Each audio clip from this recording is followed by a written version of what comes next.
আছে যার মনের কথা, সেই শুধু নেয় বুঝে।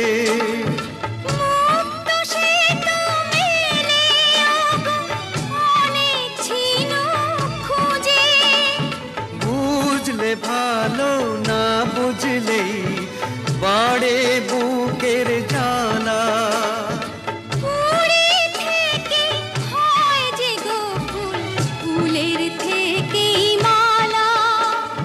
সহজে ভালোবাসা কেউ পায় না, কথা কিছু কিছু বুঝে নিতে হয়, সে তো মুখে বলা যায় না, সে তো মুখে